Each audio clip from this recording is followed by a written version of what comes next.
ഈ ബ്രദറിന്റെ പേര് പ്രിൻസ് എന്നാണ്. ഉച്ചക്കട എന്ന് പറയുന്ന സ്ഥലത്തു നിന്നാണ് ഈ ബ്രദർ വരുന്നത്. അദ്ദേഹം ഒരു ടാക്സി ഡ്രൈവറാണ്. അദ്ദേഹം ഭയങ്കര മദ്യപാനിയാണ്. ആളീ കാണുന്ന പോലെ ഒന്നുമല്ല, ഭയങ്കര മദ്യപാനിയും പ്രശ്നക്കാരനുമായിരുന്നു. മദ്യം കഴിച്ചു കഴിഞ്ഞാൽ ഇദ്ദേഹം വീട്ടിൽ ചെറിയ പ്രശ്നങ്ങൾ, നാട്ടിൽ പ്രശ്നങ്ങൾ, അങ്ങനെ ഒരു സർവ്വവ്യാപിയായ ഒരു പ്രശ്നക്കാരനായിരുന്നു. ഉച്ചക്കടയിലുമാണ്, അതിന്റെ കൂടെ സർവ്വവ്യാപിയായ പ്രശ്നമാണ്. പല പ്രാവശ്യവും ഇദ്ദേഹം ഇതിൽ നിന്ന് പുറത്തു വരുവാൻ ആത്മാർത്ഥമായിട്ട് ആഗ്രഹിച്ചെങ്കിലും ഇദ്ദേഹത്തിന് ഇതിൽ നിന്ന് പുറത്തു വരുവാൻ കഴിഞ്ഞില്ല.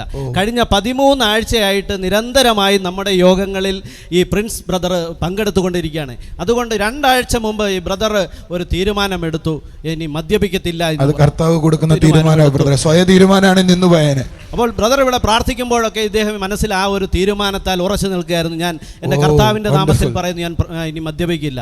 അത്ഭുതകരം എന്ന് പറയട്ടെ, 3 ആഴ്ച മുമ്പ് ഇദ്ദേഹത്തിന്റെ മദ്യപാനം പൂർണ്ണമായി മാറിപ്പോവാൻ. എത്ര കൊല്ലമായിട്ട് മദ്യപിക്കുമായിരുന്നു ബ്രദറെ? 20 വർഷത്തിന് മുകളിൽ. ഇങ്ങനെ നിർത്തിയൊരു സാഹചര്യം ഉണ്ടായിട്ടില്ല? നിർത്തിയിട്ടില്ല. 20 കൊല്ലമായിട്ട് മദ്യപിക്കുക, ഇങ്ങനൊന്നും നിർത്തിയിട്ടില്ല. ഹല്ലേലൂയ. അത് വലിയ കാര്യം തന്നെ അല്ലേ? ഒരു മുഴ മാറിയേക്കാൾ വലിയ കാര്യമായിട്ട് എനിക്ക് തോന്നുന്നു. ഈ വീട്ടിനകത്ത് ദൈവത്തിന്റെ സന്തോഷം മടങ്ങി വന്നു. അതോടൊപ്പം വേറൊരു കാര്യം കൂടെ ഉണ്ട്. ഇദ്ദേഹത്തിന് ഈ ഡ്രൈവർ ജോലി ആയതുകൊണ്ട്, ഇരുന്നുള്ള ജോലിയാണല്ലോ, അതുകൊണ്ട് പലപ്പോഴും വയറിന് കംപ്ലൈൻ്റ് ആയിരുന്നു. വളരെ പ്രശ്നങ്ങളും എരിച്ചിലും ഒക്കെ വയറിനുണ്ടായിരുന്നു. അതോടൊപ്പം തന്നെ ഈ കാൽമുട്ടിന് വർഷങ്ങളായിട്ട് ഇദ്ദേഹത്തിൻ്റെ 2 കാൽമുട്ടിനും ഭയങ്കര പെയിനായിരുന്നു. ഇതെല്ലാം മാറിപ്പോയി എന്നാണ് ഈ സഹോദരൻ സാക്ഷി. മുട്ടുവേദന പോയി, കാലുവേദന പോയി, വയറ്റുവേദന പോയി. വയറ്റിനകത്ത് എന്തുവായിരുന്നു ശരിക്കും പ്രയാസം?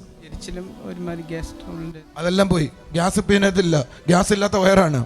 ഒന്ന് കൈയടിച്ച് കർത്താവിനെ ആമേൻ പറഞ്ഞ് അതൊരു വലിയ അനുഗ്രഹമാണ്. ഈ മോന് വേണ്ടി കര ഉയർത്തി പ്രാർത്ഥിച്ച കർത്താവെ, പ്രിൻസിനായി പ്രാർത്ഥിക്കുന്നപ്പ ഇദ്ദേഹം അനേക ആയിരങ്ങൾക്ക് പ്രയോജനമുള്ള ഒരു നല്ല ദൈവപൈതലായി വളർന്നു വരട്ടെ. In Jesus name amen. Thank you Jesus.